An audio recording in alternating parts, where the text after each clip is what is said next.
see on väga valus teema, ütleme, kõigile taksojuhtidele ja nendele, kes tegeleb ametliku taksoveoga. Kliendile see ei ole muret tekitav, sellepärast ta on lõppkasutaja ja tal on kõige mugavam kasutada teenust, mis on kõige odavam.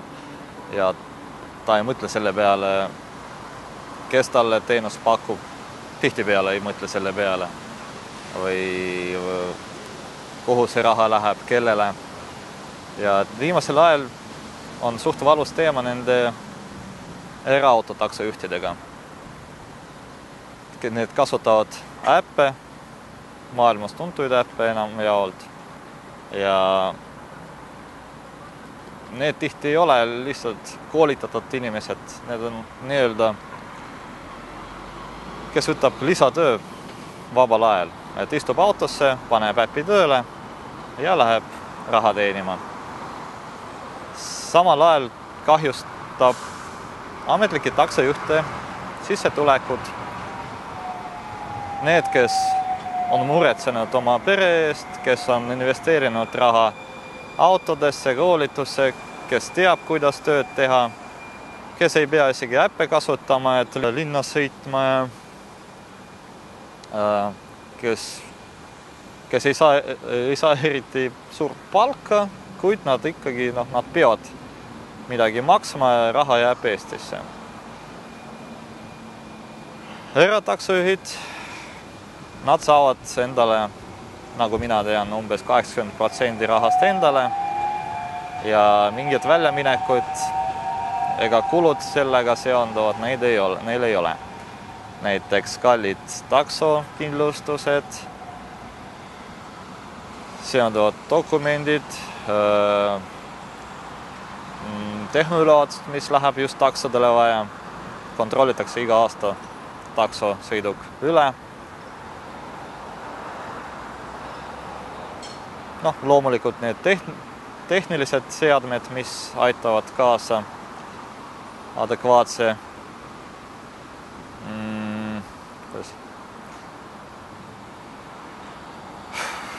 läbisõidu näidata ja kõik tšekid, need raamatupidamise jaoks, need vajalikud kõik paberid, need ka ei saa päris väljastada, et paljudel on ka probleem selle, et nad saadavad maili peale need arved, kuid paljud raamatupidamised, nad lihtsalt ei aktsepteeri neid, nendega ei ole mitte midagi teha eriti.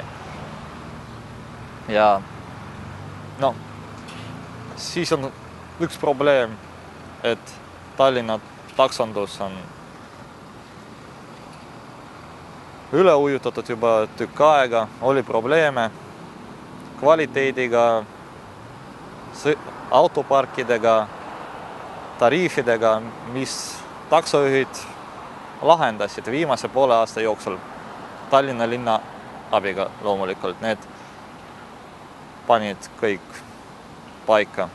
Taksode vanus, mis hakkas kehtima alates maikuust 2016, et see auto peab takso jaoks mõeldud auto peab vastama Euro 5 nõuetele.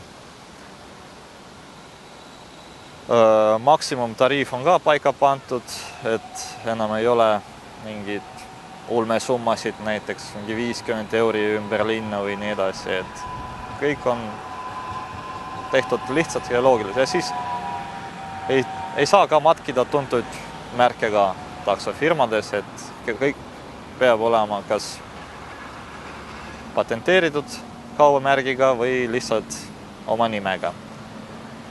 Et kõik peaks nagu korras olema ja siis tuli uus probleem. Üle ujutatud linn sai lisaks need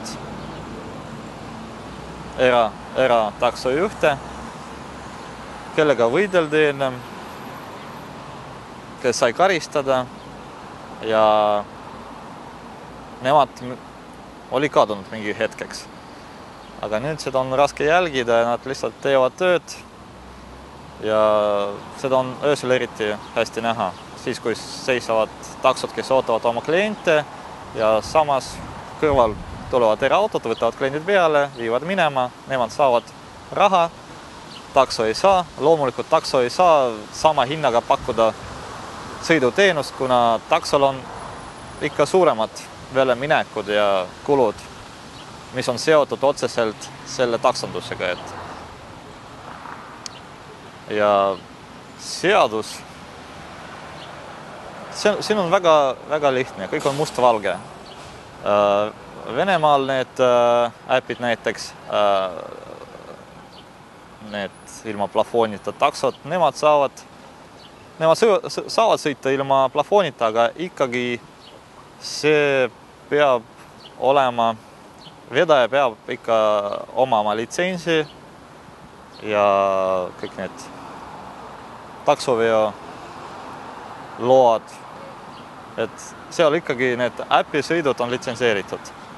Meil siin ei ole ja seadus peab olema väga lihtne, et sõit raha eest, see on juba takso ja seda juba reguleerib taksoseadust.